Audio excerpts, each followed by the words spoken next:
Gente, hoje nós vamos refletir num texto, dando sequência a essa nossa microsérie de mensagens, intitulada Igreja Essencial.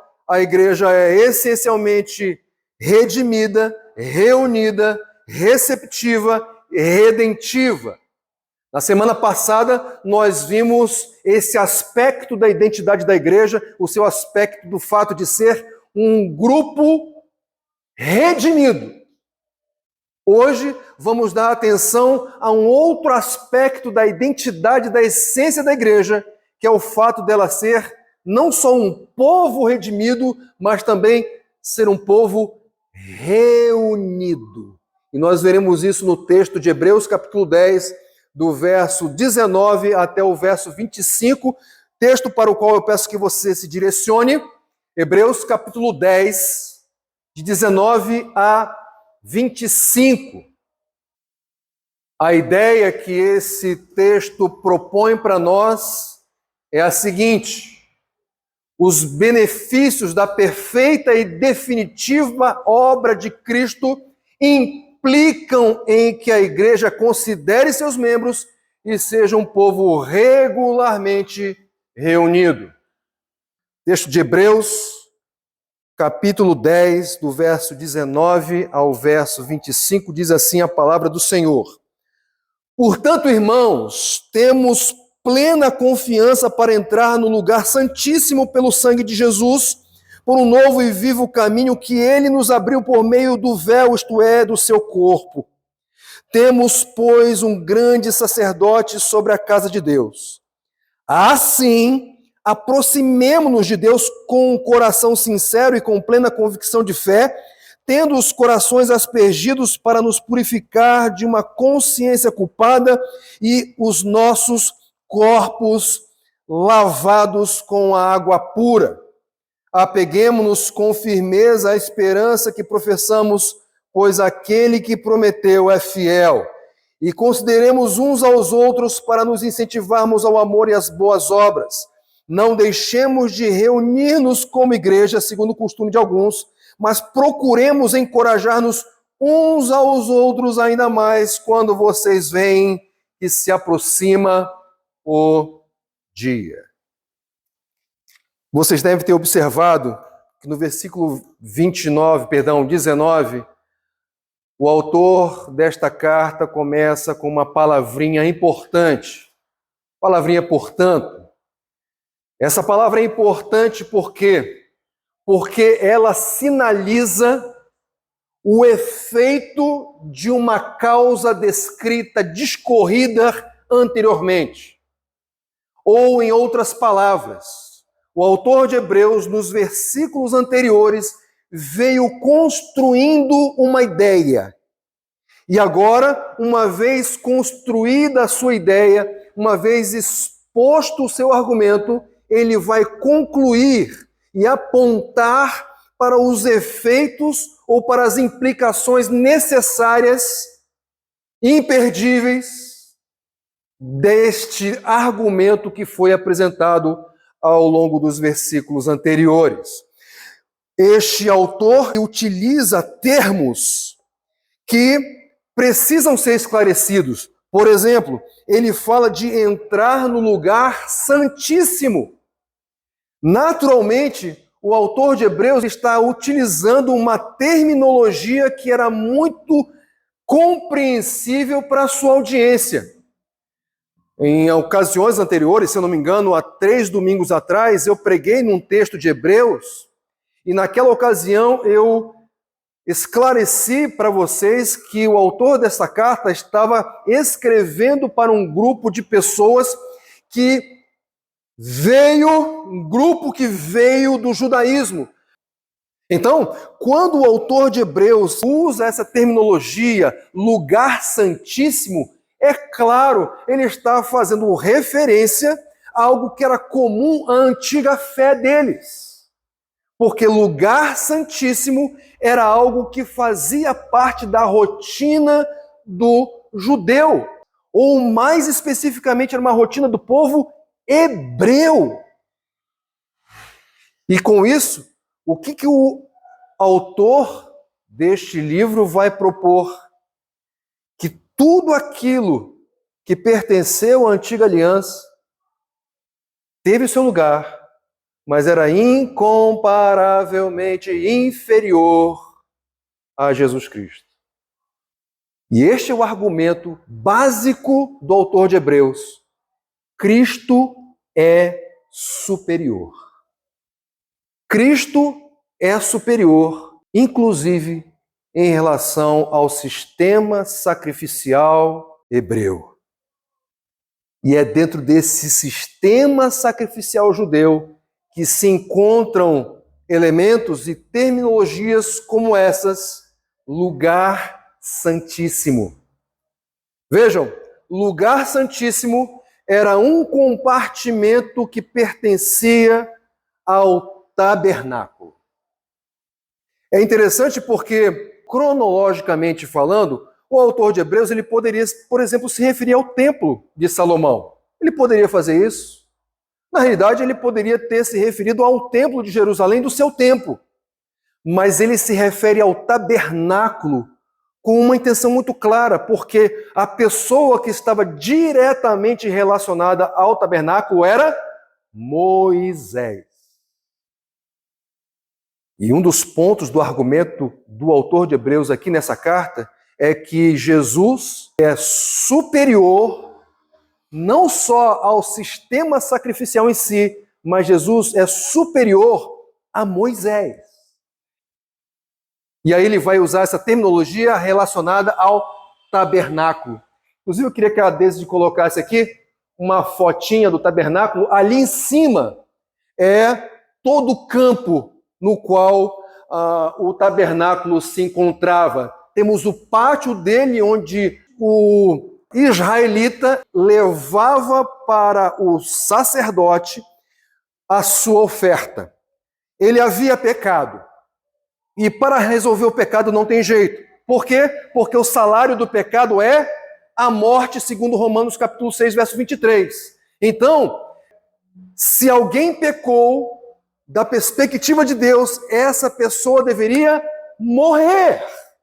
Só que Deus é tão misericordioso, Deus é tão cheio de graça, que ele provê um sistema sacrificial cuja base estava na substituição. Olha, eu vou oferecer graça para você. E a minha graça se manifesta de tal forma, você merece morrer, mas ao invés de você morrer, um substituto vai morrer no seu lugar. E esse substituto era um animal.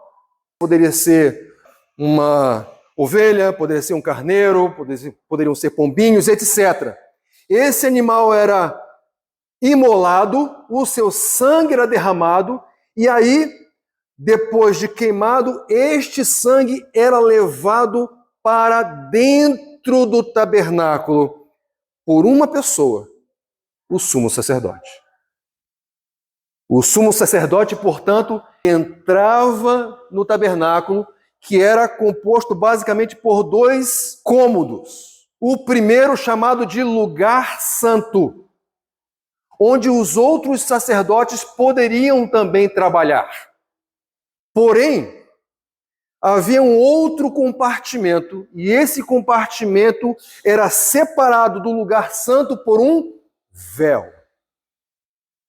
E só havia uma pessoa que poderia passar pelo véu e entrar no chamado lugar santíssimo, que era o lugar onde a presença do Senhor se manifestava.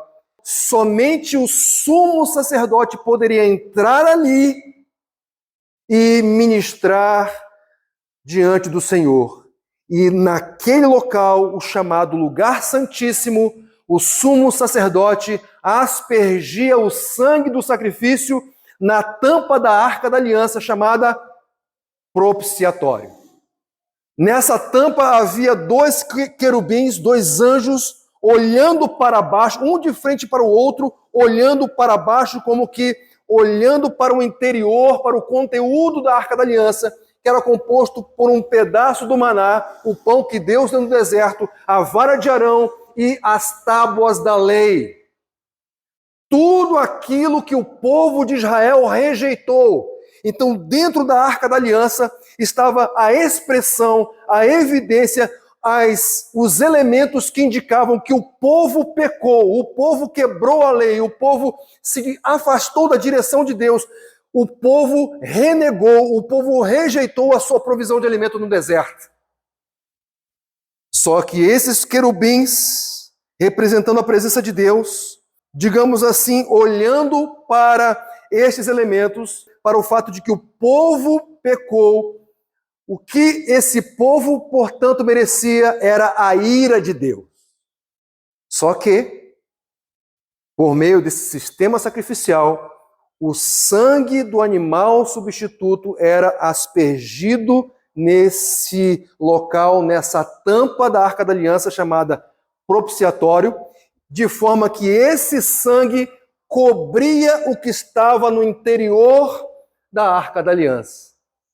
E, portanto, representativamente falando, ilustrativamente falando, aqueles querubins que representavam a presença do Senhor não viam mais o pecado cometido, mas a provisão para aqueles que pecaram, o sangue do Cordeiro.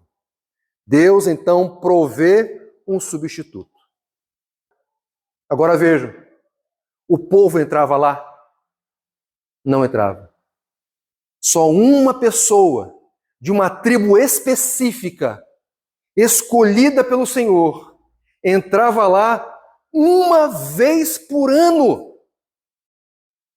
Essa era a realidade.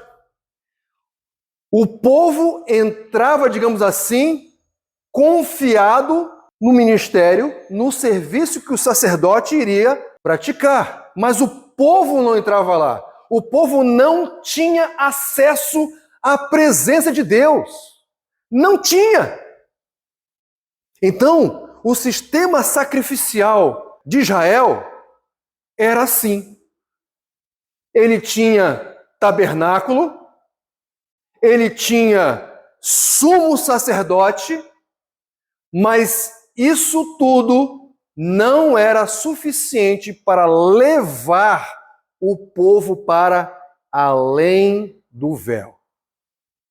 Então, para que serviam todas essas coisas? O texto de Hebreus fala, todas essas coisas eram sombras daquelas que viriam. Porque quando nós olhamos para o tabernáculo, o que nós vemos? Nós vemos exatamente o mapa do caminho para entrar na presença de Deus. É isso que nós vemos ali. Então, o que nós víamos no sistema sacrificial de Israel eram apenas ilustrações daquilo que Deus faria no futuro. A propósito, quando nós olhamos para o capítulo 9, nós lemos assim, a partir do versículo 6.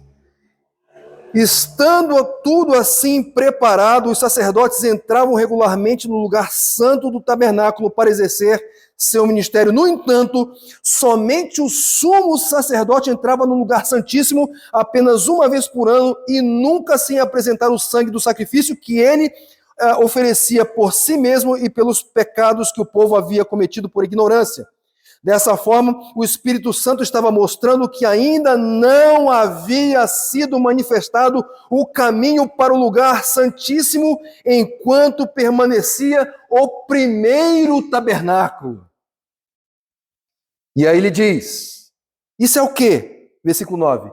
Isso é uma ilustração para os nossos dias, indicando que as ofertas e os sacrifícios oferecidos não podiam dar ao adorador uma consciência perfeitamente limpa. O que o autor de Hebreus está comunicando para nós aqui é que aquele ministério exercido pelo sumo sacerdote, no máximo poderia oferecer uma purificação cerimonial e uma purificação externa, mas não uma purificação interna e de consciência. Porém, ainda que esse sistema não fosse suficiente para produzir este efeito, ele apontava para um sistema de Deus que proporcionaria isso. Veja só o que ele diz na sequência, versículo 11. Quando Cristo veio como sumo sacerdote dos benefícios agora presentes, ele adentrou o maior e mais perfeito tabernáculo não feito pelo homem, isto é, não pertencente a esta criação, não por meio de sangue de bodes e novilhos, mas pelo seu próprio sangue ele entrou no lugar santíssimo de uma vez, por todas, e obteve eterna redenção.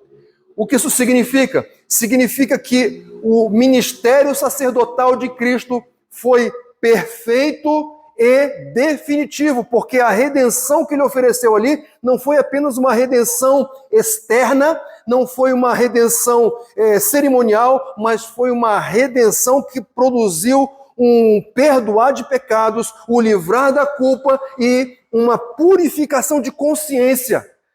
Tudo aquilo que sangue de bodes e touros e novilhos e ovelhas e carneiros e cordeiros era insuficiente, mas em Jesus o sangue dele era suficiente. Ele diz assim: ora, se o sangue de bodes e touros e as cinzas de uma novilha espalhadas sobre os que estão cerimonialmente impuros os santificam, de forma que se tornam exteriormente puros, quanto mais o sangue de Cristo, que pelo Espírito Eterno se ofereceu de forma imaculada a Deus, purificará a nossa consciência. Não é exterioridades, não é o corpo, mas é a consciência, é o interior, é o coração. De forma imaculada, Deus purificará a nossa consciência de atos que levam à morte, para que sirvamos ao Deus vivo. Portanto, o que o autor de Hebreus está propondo aqui é que todo aquele sistema sacrificial teve seu lugar. O seu lugar era de apenas apontar para o supremo sacerdote, sua obra e o que ela produziria. E o que ela produziu? Ela produziu de fato, gente, de fato, perdão de pecados, cancelamento da culpa e mais, aquilo que jamais acontecia antes, agora era uma realidade. Agora, o povo que deposita sua fé no sumo sacerdote, que ao mesmo tempo também é a oferta, ao mesmo tempo também é o cordeiro imolado e oferecido, todos aqueles que depositam a sua fé nele, agora nele entram na presença de Deus, têm livre acesso a Deus. Então, qual é a realidade? Cristo, ele é a realidade das sombras do passado. Tudo aquilo que o sistema sacrificial judeu, hebreu, ilustrou, se concretizou na pessoa de Jesus, que realizou um sacrifício perfeito e definitivo. Por que sacrifícios não são mais necessários? Porque o sacrifício de Jesus foi suficiente.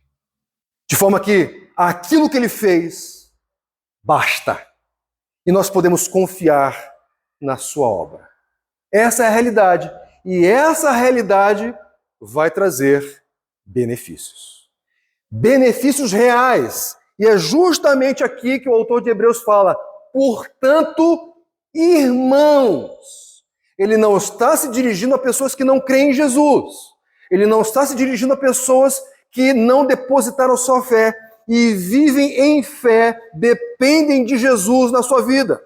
Ele está se referindo e se dirigindo a pessoas que de fato creram, que têm em Jesus o seu supremo sacerdote. Então, portanto, irmãos, temos, aqui no versículo 19, e ali no versículo 21 diz, temos, em outras palavras, uma vez que Jesus é quem esta passagem diz que ele é, uma vez que ele fez o que ele fez, e uma vez que nós estamos ligados a ele por fé, nós temos. É posse. Nos pertence. O que nós temos? Em primeiro lugar, temos plena confiança para quê? Para entrar no lugar santíssimo pelo sangue de Jesus, por um novo e vivo caminho que ele nos abriu por meio do véu, isto é, do seu corpo. Por quê? Porque o corpo de Jesus foi rasgado na cruz. E porque esse corpo foi rasgado na cruz, se abriu por meio da fé o caminho em direção ao lugar santíssimo. Que lugar santíssimo é esse? É relacionamento de intimidade direto com o Senhor. Nós temos isso. Temos. Não é assim. Você pode ter. Olha, talvez você consiga. Não, não, não. Já é uma conquista, não nossa. É uma conquista de Jesus dada de presente para nós. Nós temos acesso a Deus por esse novo e vivo caminho chamado Jesus. A propósito, vocês devem se lembrar do texto de João, capítulo 14, verso 6, quando Jesus diz: eu sou o caminho, eu sou a verdade, eu sou a vida, ninguém vem ao Pai senão por mim. Ah, mas todos os caminhos não levam a Deus? Não. Não levam a Deus. Só há um caminho para Deus, é Jesus. Portanto, se você não se relaciona com Deus por meio de Jesus, depositando a sua fé em Jesus, você não se relaciona com Deus. Você pode achar que se relaciona com Ele, mas na realidade você se relaciona com um ídolo, com um Deus fabricado pela sua imaginação. Porque o Deus verdadeiro, com quem nós devemos nos relacionar, ele só pode ser acessível por meio da pessoa de Jesus. Nós temos acesso a Deus. O que nós temos mais? Qual é outro benefício? Nós temos, pois, um grande sacerdote sobre a casa de Deus. Quem é esse grande sacerdote? Que garante o acesso ao Senhor? Jesus. Jesus. E quando o autor de Hebreus fala aqui grande sacerdote, ele está comunicando nas entrelinhas. Todos os sacerdotes anteriores, eles tiveram o seu lugar, eles tiveram o seu trabalho, eles tiveram o seu ministério, mas nenhum deles se compara com Jesus. Porque só Jesus entrou no lugar santíssimo de um tabernáculo superior, o tabernáculo celestial. Ele entrou com a sua oferta diante de Deus e o Pai a recebeu de bom grado. E porque o Pai a recebeu de bom grado, todos aqueles que estavam nessa obra de Jesus pela fé entraram ali. Temos essa segurança. Se essa é uma realidade, ela vai apresentar as suas implicações. E o que é implicação? Uma vez que essa realidade ela é presente e foi dada, o que decorre dela? Quais são os efeitos esperados dessa realidade que vivemos em Cristo Jesus? O texto diz, assim, ou seja, essa palavra aqui é uma indicação que o autor vai apresentar as implicações da realidade que ele acabou de mencionar.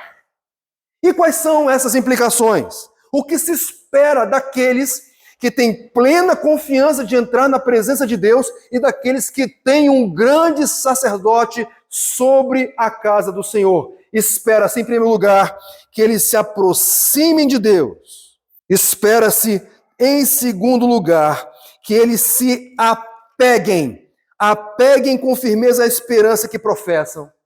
Espera-se que, em terceiro lugar, que eles considerem os seus irmãos. E espera-se, em quarto lugar, que eles se reúnam continuamente. Eu não vou me deter nessas quatro implicações, apenas vou dar atenção às duas últimas, em função da série que estamos desenvolvendo aqui sobre igreja, sua natureza e sua essência.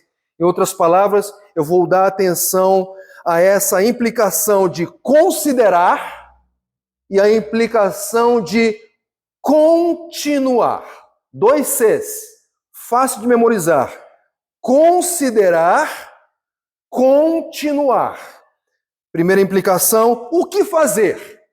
Qual é a ação esperada daqueles que têm esses enormes benefícios e vivem essa realidade proporcionada pelo grande sumo sacerdote Cristo Jesus? Em primeiro lugar, eles devem considerar uns aos outros. O texto diz aqui no versículo 24, e consideremos uns aos outros para nos incentivarmos ao amor e às boas obras. O que é considerar, gente? Trocando em miúdos, considerar é ter em mente.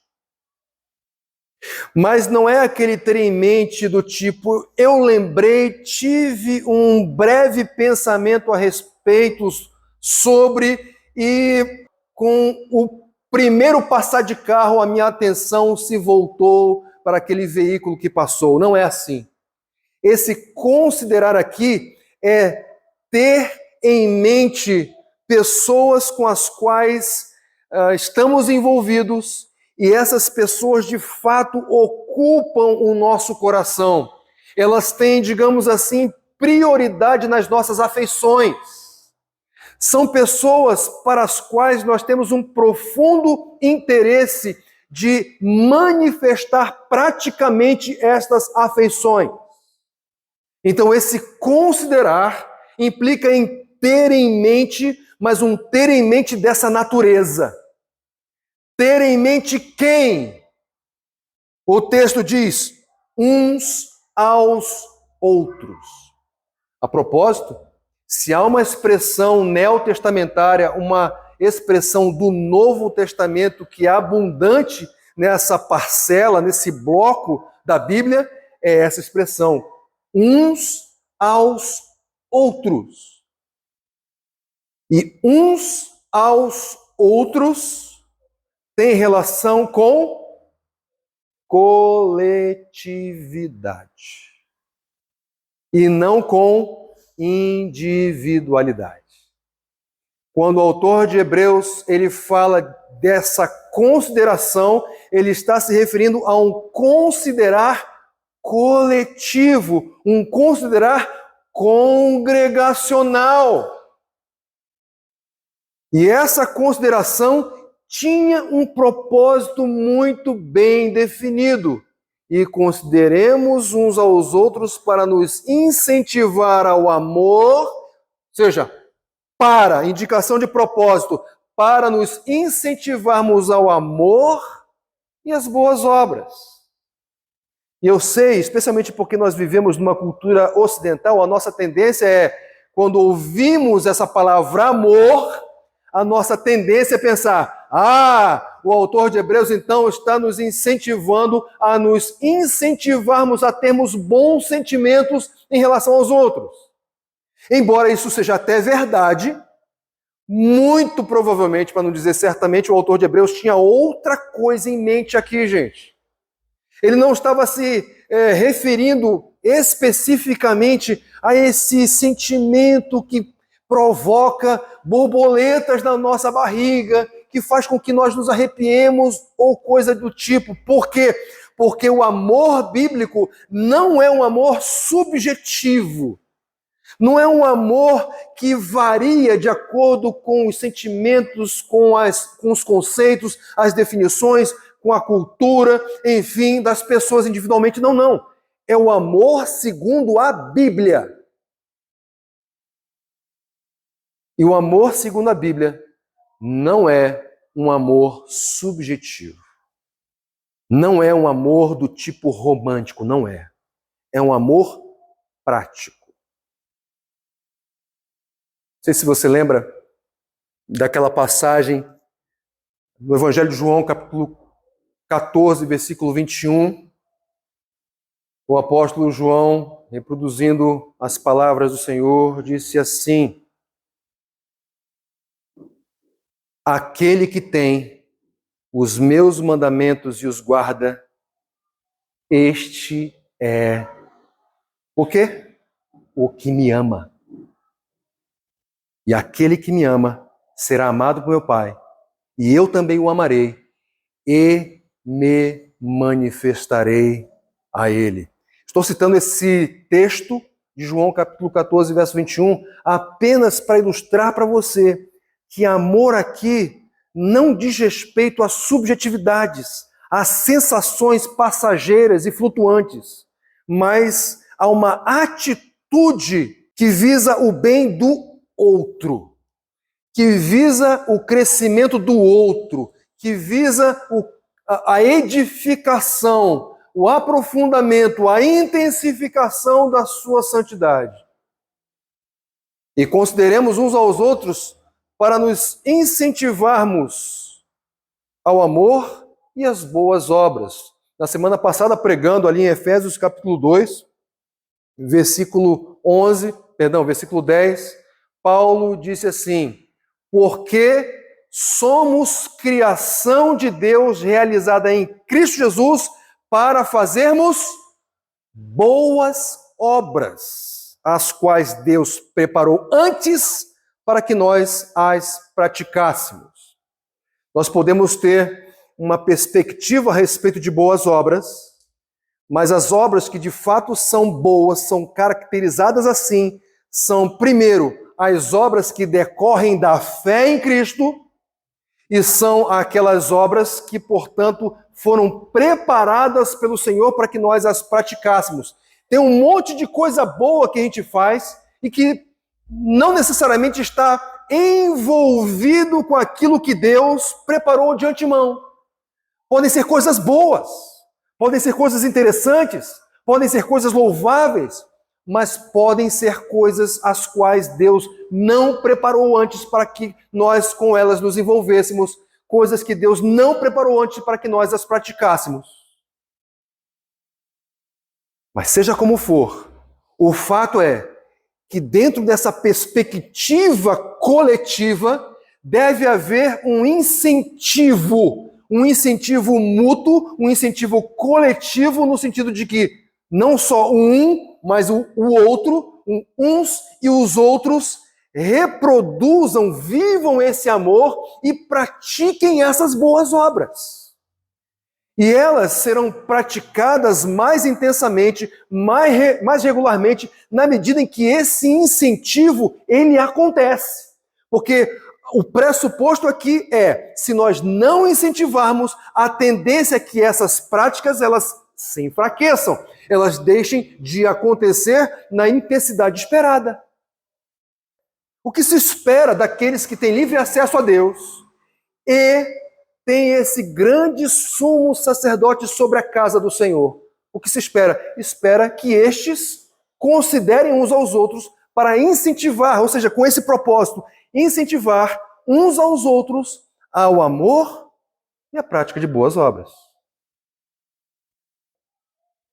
Como isso pode ser feito? Versículo 25. Não deixemos de reunir-nos como igreja, segundo o costume de alguns, mas procuremos encorajar-nos uns aos outros, ainda mais quando vocês veem que se aproxima o dia. Como esse incentivo ao amor e às boas obras pode ser praticado? Reunião. Não deixemos de reunir-nos. A ideia é, continuem a fazer isso. A ideia é que haja reunião desse grupo, uma reunião regular, frequente. Porque não vai dar para praticar uns aos outros, não vai dar para praticar esse incentivo coletivo na individualidade, gente. Não vai dar. Não vai dar para viver aquilo que Deus propõe se nós resolvermos adotar uma estratégia diferente. Ele fala uns aos outros. Ele não fala particular, isolada, individualmente. Ele não fala. Ele fala nos incentivar. Ele fala nos reunir. E, portanto, ele tem em mente coletivo e não indivíduo. Ele tem congregação e não isolamento. Então, se a ideia é considerar, o como considerar é continuar. Continuar reunindo. Por que o autor de Hebreus propõe a continuidade da reunião do povo de Deus? Por quê? Meus queridos, porque isso faz parte da identidade da igreja. Igreja só é igreja com o povo reunido. Porque a igreja, como nós dissemos na semana passada, não é um prédio, não é um complexo arquitetônico, não é uma casa na frente da qual tem uma placa. Não, a igreja é a reunião dos remidos, dos redimidos por Jesus Cristo. Essa reunião de pessoas e não de paredes é igreja. E, portanto, para ser igreja, não tem como ser diferente. Ah, eu quero ser igreja na minha casa. Não, você não vai ser. Não vai ser. Quero ser igreja online. Não vai ser. Não vai ser. Agora, uma exortação dessa natureza, gente, tinha um outro motivo. E que motivo era esse? Um desestímulo daquela época. Um desestímulo presente, porque ele diz assim, não deixemos de reunir, ou seja, continuemos praticando a reunião, ou seja, não deixemos de nos reunir como igreja, segundo o costume de alguns. O que ele está falando aqui? Algumas pessoas estavam equivocadas e insensatamente achando que seria aceitável, admissível, não se reunir, não participar dos cultos. Isso era admissível. Só que isso era, na verdade, um desestímulo à vontade de Deus para a sua igreja. Porque para ser igreja, em termos essenciais, ela precisa estar reunida. Vocês devem se lembrar que não muito tempo atrás, talvez 1 ano e meio, 2 anos atrás, nós vivemos o tempo de pandemia, não é verdade? Vivemos isso aí. E qual foi o fenômeno que a pandemia acabou provocando? Ela provocou o fenômeno dos, entre aspas, cultos online. Foi ou não foi? Não foi? Gente, não existe culto online. Não existe culto online. Porque culto é presencial. O que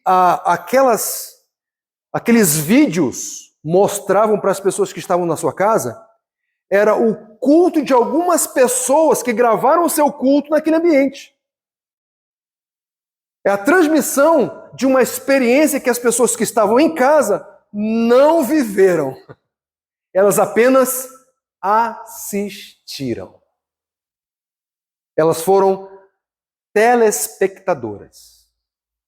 E aí, esse fenômeno dos cultos online acabou, lógico, por causa do pecado nosso, por causa da nossa natureza pecaminosa, gerou uma prática no pós-pandemia. E a prática é, para que eu vou lá? Para que eu vou participar do culto? Se aqui em casa é muito mais confortável. Olha, eu pego a minha poltrona do papai, certo? Eu dou aquela reclinada nela, coloco a minha pipoca do lado, o meu guaraná do outro e assisto de camarote as práticas cultuais que estão acontecendo num outro endereço. Certo? Não é errado. Errado. Por quê? Porque elas não estavam participando de culto nenhum. Elas estavam assistindo o culto que outras pessoas estavam prestando. Porque para que ela pudesse, de fato, participar do culto, ela tinha que estar lá, junto com a igreja, na coletividade, na congregacionalidade. Então não deixe de reunir, segundo o costume de alguns. Mas, e aí, o autor de Hebreus, ele finaliza esse trecho indicando qual é o programa dessa reunião. O que vai acontecer nessa reunião? mas procuremos encorajar-nos uns aos outros. Como? Como esse encorajamento pode acontecer? Parece-me que há um exemplo claro ali em Atos capítulo 2. Quando nós olhamos para Atos capítulo 2, verso 42, o que nós vemos ali? Depois que um grupo expressivo de pessoas depositou a sua fé em Jesus, o que imediatamente após aconteceu? Aquele grupo se reuniu. Em outras palavras, eu creio em Deus.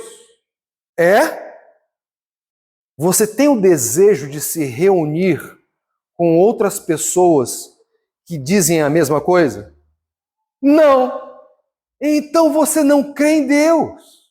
Porque a verdadeira fé inevitavelmente leva a esse desejo incontrolável de estar junto com aquelas pessoas que professaram a mesma fé no mesmo Senhor, nesse grande sacerdote que está acima da casa de Deus, Jesus Cristo.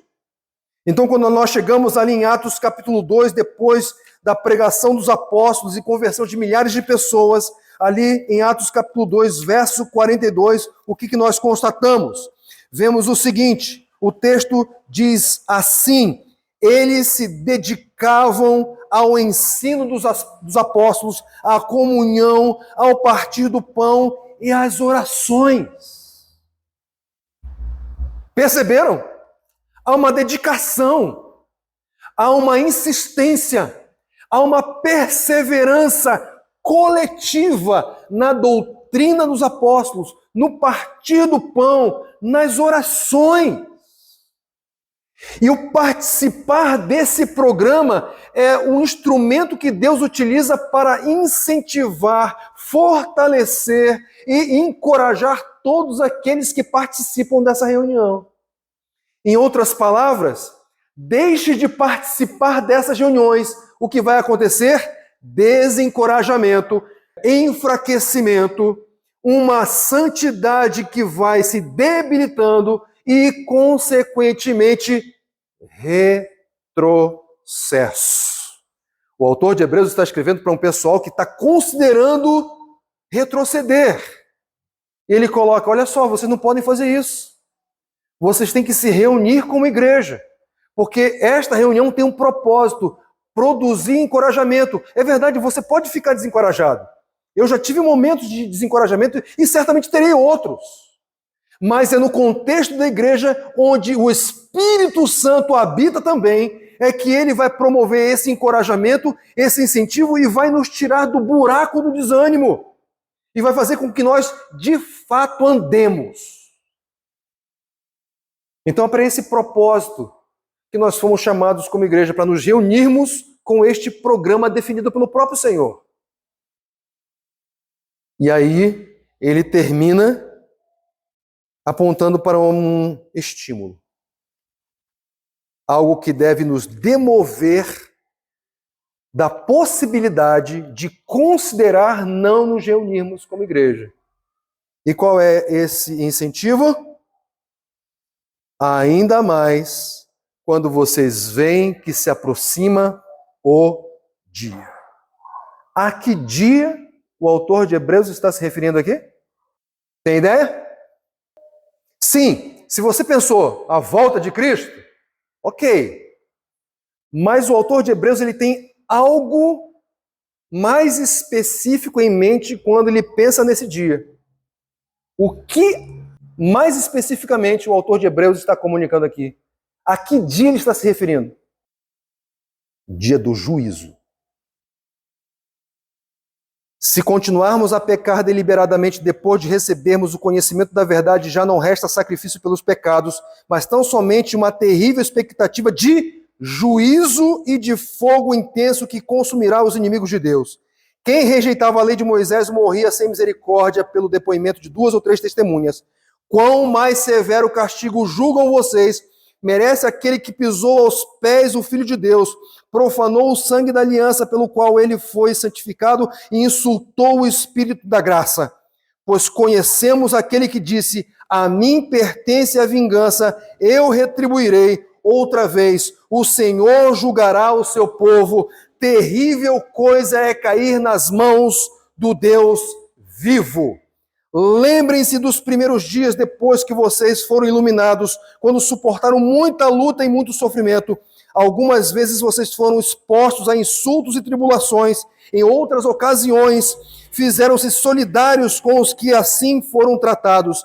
Vocês se compadeceram do que estavam na prisão e aceitaram alegremente o confisco dos seus próprios bens, pois sabiam que possuíam bens superiores e permanentes.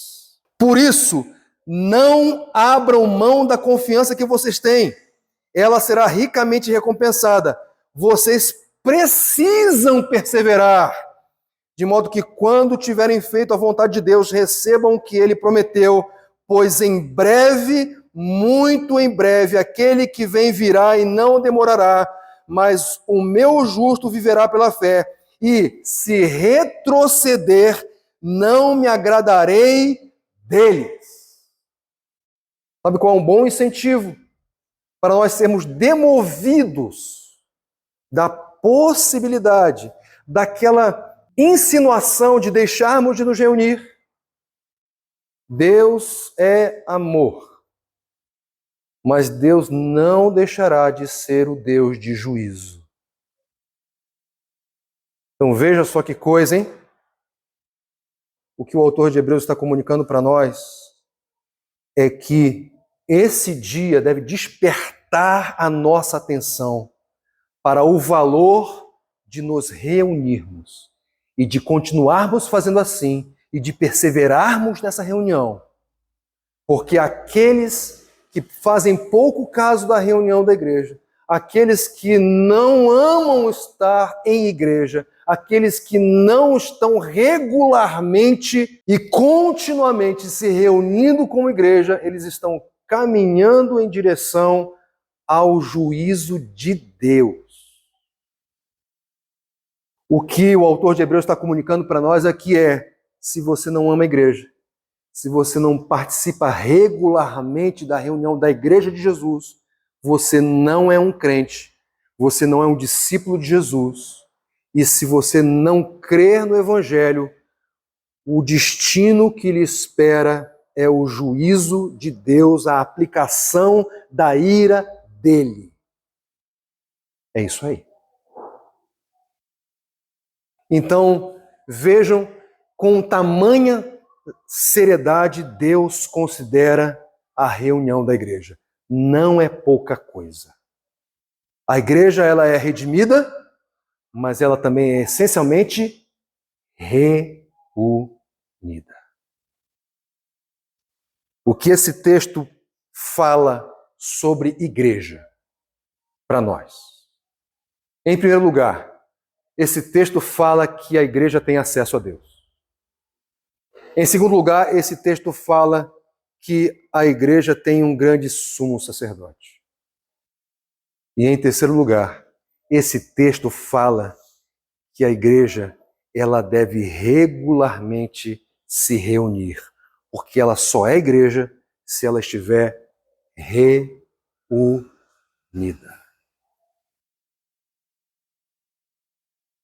Os benefícios da perfeita e definitiva obra de Cristo implicam em que a igreja considere seus membros e seja um povo regularmente reunido. Queridos, nós olhamos para duas implicações: considerar e continuar. E a essas duas implicações nós temos algumas práticas que podem ser adotadas a partir daquilo que aprendemos aqui. Então, pensando no considerar, parece que uma prática que é incentivada aqui é que nós amemos e pratiquemos boas obras. Porque, vejam, não há como nós incentivarmos essas coisas se nós não estivermos comprometidos com elas, se nós não as praticarmos. Tipo, vamos lá, vamos amar, vamos praticar boas obras. Que obras? Não sei, eu não pratico, Não faz sentido, isso é uma incoerência, isso é uma hipocrisia. Então, esse texto ele está nos chamando a, por causa da graça operante em nós, amarmos e praticarmos as obras que Deus preparou antes para que nós as praticássemos. E uma vez praticando, nós possamos incentivar outros, chamar que outros nos acompanhem, chamar que outros venham conosco para fazermos as mesmas coisas e formarmos um grupo coeso, coletivo, congregacional, envolvido com essas coisas de Deus. Isso tem relação com o considerar. E o que tem relação com o continuar? Muito simples, muito simples. Nós não devemos seguir o exemplo de muitos que estão por aí. Não deixemos de nos reunirmos como igreja segundo o costume de alguns. E, meus queridos, atualmente não são apenas alguns, são muitas pessoas que desenvolveram esse costume, essa cultura de não se reunir. Porque a reunião da igreja é apenas mais, e isso, olhe lá, viu? Um programa legal que pode ocupar um lugarzinho na minha agenda. Ah, mas se tiver um aniversário, eu vou deixar de comer o docinho, vou deixar de comer o bombonzinho, o salgadinho, o refrizinho, para ir lá? Não, aqui está mais gostoso. Não é assim? Então esse costume tem se tornado cada vez mais presente, tem se tornado uma cultura. E aqueles que fazem parte da Igreja de Cristo, aqueles que são de fato discípulos de Jesus, não abrem mão daquilo que Deus não quer que eles abram mão, da reunião como igreja. É verdade, eu não estou me referindo àquelas situações excepcionais, certo? Nós temos algumas situações excepcionais que eventualmente nos impedem de estar com a igreja reunida. Mas é uma situação excepcional, uma situação eventual, não é regra, é uma exceção. Certo? Então, esse texto está nos chamando, não sigamos o exemplo de alguns que acham que podem ser parte da igreja sem se reunir com ela. Deus não considera esse pessoal discípulo dele, não considera. Esse texto no qual acabamos de refletir deixa isso claro e cristalino. Correto? E, em segundo lugar, esse texto nos motiva a termos em mente, a lembrarmos do dia de juízo que se aproxima. Ele vai acontecer. Isso deve nos assustar? Não. Sabe por quê? Porque o autor de Hebreus, no final desse capítulo, versículo 39, ele diz: nós, porém, não somos dos que retrocedem e são destruídos, mas dos que creem e são salvos. Então, para aqueles que depositaram a fé em Jesus, creram no Evangelho, eles têm uma expectativa positiva, alegre em relação ao futuro. Por quê? Porque estes não passarão pelo juízo de Deus, mas serão recebidos definitiva e diretamente na família do Senhor por toda a eternidade. Então, a proximidade, a chegada do juízo não nos assusta. Por quê? Porque pela graça de Jesus, nós não estamos mais nessa lista, gente. Coisa maravilhosa, nós estamos enfileirados entre aqueles que não serão alvos da ira de Deus, mas serão aqueles alvos do amor eterno do Pai. Estaremos na presença dele e nós desfrutaremos dos grandes benefícios por toda a eternidade que a salvação em Cristo Jesus nos forneceu.